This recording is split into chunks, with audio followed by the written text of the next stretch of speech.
doutora Jaiz. Tudo bem, doutora? Bem-vinda aqui com a gente. Prazer te receber. Bom, às vezes as pessoas não sabem que horas procurar um endocrinologista, né? Às vezes ela tem aquela falsa ideia de que, eu vou no endocrinologista, eu vou tomar muitos remédios. Quando nós, mulheres, somos aquelas que precisamos prestar muita atenção nos nossos hormônios, né, doutora? Seja bem-vinda aqui no Bisofê em Família. Exatamente isso, né? O endocrinologista, ele é um médico especialista nos distúrbios metabólicos do nosso corpo, né? E nós, mulheres, precisamos estar atenta, principalmente entre os 50 anos, que começa a menopausa, então sempre estar procurando o seu endocrinologista.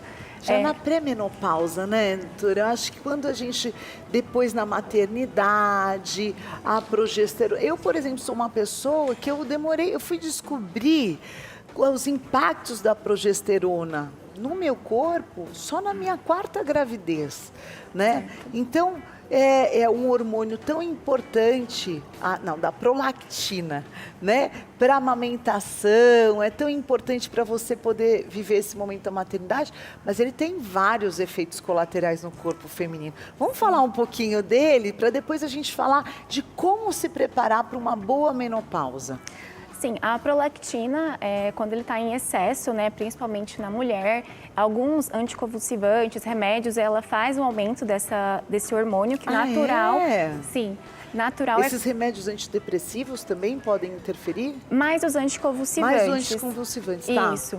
Ele geralmente aumenta, né, o limiar da prolactina no corpo, que seria ideal ter mais durante a lactação, né, na gestação. E quando isso está aumentado no nosso corpo, apresenta uma amenorreia, né? Geralmente a paciente começa a parar de menstruar. E no homem começa a ter a baixa testosterona, então o homem fica com um hipogonadismo que a gente fala. Tá. Agora, quando a gente começa, quais são os primeiros sintomas para identificar quem está nos acompanhando de que pode estar havendo algum desajuste hormonal, doutor?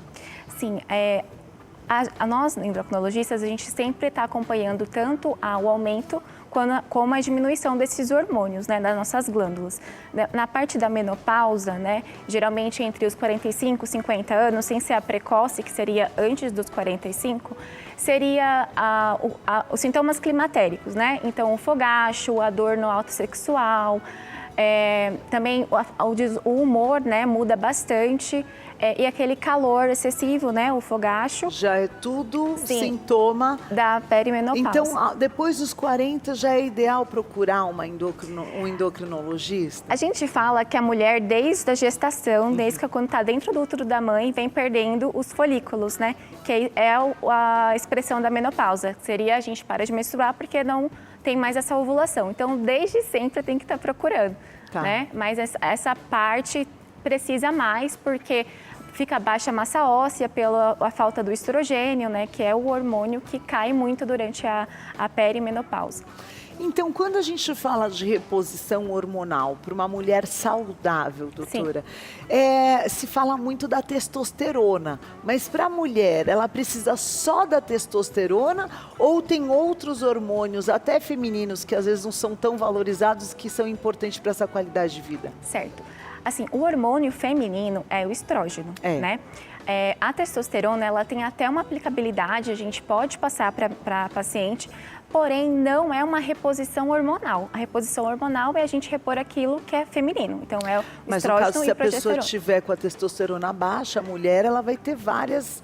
Ela pode ter o que a gente chama da baixa libido, né? Então, a gente começa a gente tem um questionário, né, que a gente faz a paciente e aí a gente pode até repor ela em gel para essa paciente. Mas o ideal é ela estar com a reposição hormonal de estrógeno e a progesterona certinha, né, para ela conseguir fazer essa adaptação com a testosterona. Certo, eu acho muito importante porque às vezes a gente pensa muito só num hormônio de ganho de massa muscular e um hormônio só masculino, mas que a baixa da testosterona na mulher vai ter uma série de consequências, inclusive na memória, né, na disposição, na manutenção até de conservação de massa muscular.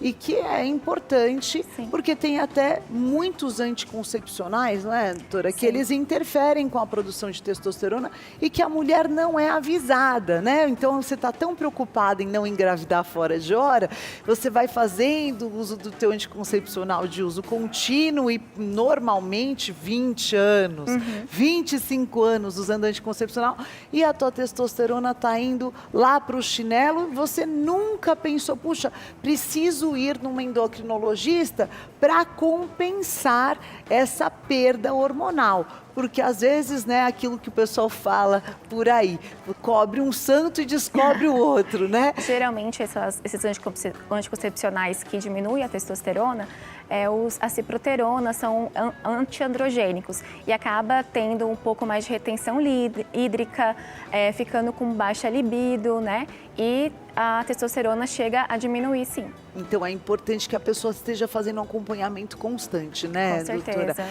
E, por exemplo, a qualidade do sono pode estar associado aos hormônios? Sim. Eu sempre falo para as pacientes, né, a teoria da cadeira, né? Temos 4 pernas e a gente precisa mantê-las para poder sentar e começar o tratamento para uma obesidade, por exemplo. Então, assim, manutenção de peso, a gente precisa de um dos pilares que é o sono, né? Por quê? Porque o sono, principalmente nas crianças, existem vários hormônios que são liberados, como o GH, né, durante a noite, e o que cortisol. É aquela história que a avó falava pra gente, que se você não dormir, você não cresce. Exato, a avó estava Elas já certa. sabiam, não é? Sim, com Qual certeza. os outros hormônios libera? Geralmente também é o cortisol, né, Tá. que é o nosso ciclo circadiano. Tá. Então, geralmente, a gente pede para a paciente, né, hoje é muito difícil isso acontecer, mas a gente sabe que nossos pais, por exemplo, eles dormem mais cedo e acordam bem mais cedo. Verdade. E eles estão super corretos.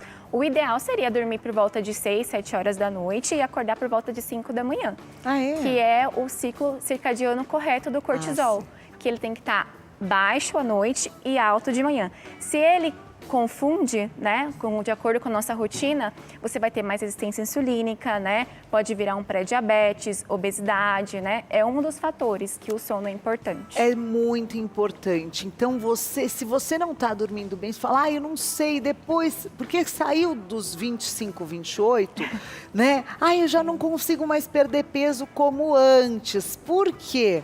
Claro, né, tem toda a lei da vida, mas existe também a qualidade do nosso sono. Com Isso certeza. é importantíssimo. Até o nível de cortisol, do estresse que você está. Não só o estresse de estar estressado, mas o estresse oxidativo, né, o próprio no nosso organismo. E existe exame para avaliar a quantidade de estresse que a gente está no corpo, doutora? Existe. Qual que é? A gente faz, o ideal é fazer o cortisol salivar, né? Então, durante a noite a gente faz esse exame, né? O paciente leva um suave para casa, faz o cortisol, deixa na geladeira, né?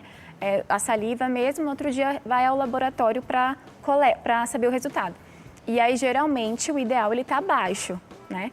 À noite. E aí, se você faz esse exame, que é um algodãozinho assim, né? Você leva esse algodãozinho, você mastiga e deixa lá na geladeira. Exato. E aí você leva, aí quando você descobre o que é, você tá estressada, teu corpo tá sob alerta. Não vai perder peso, pode ficar 5 dias sem comer, você só vai perder músculo. Pode treinar, que ele está em estado de alerta. Por isso é importante. E como você trata isso, doutora? A regulação desses hormônios é só através de medicamento? Então, existe o não farmacológico, que seriam esses pilares, né? Um deles é o sono, hidratação, alimentação e atividade física. Isso para qualquer pessoa, né? Você vai ouvir isso de todos os todo médicos, mundo. goste ou não adianta, goste, né, precisa. doutora? É assim, quase 70% de evitar doenças, né? E depois disso a gente faz o tratamento, tanto a dieta, né? Precisa de uma alimentação saudável, que a gente já sabe. Às vezes o paciente chega com fadiga, dor muscular, cãibra e é falta de cálcio. Não toma leite, não come queijo, né? E a gente sabe que para a mulher isso é muito importante também, porque a gente começa a perder massa óssea, a mulher, A partir dos 30 anos. Sério? A massa Sim. óssea também? Meu Deus do céu, mulheres, vamos nos cuidar, porque a natureza é generosa com a gente, mas é cruel também, né? Sim. Então, afinal de contas, eu entrei numa dieta anti-inflamatória e tirei o leite, tirei o açúcar, tirei o glúten. Tive muitos benefícios, mas eu não sou contra o leite. Sim. Eu alimento os meus filhos com o leite de vaca. Afinal de contas, doutora, no teu entendimento, o leite é bom ou não é bom para a saúde?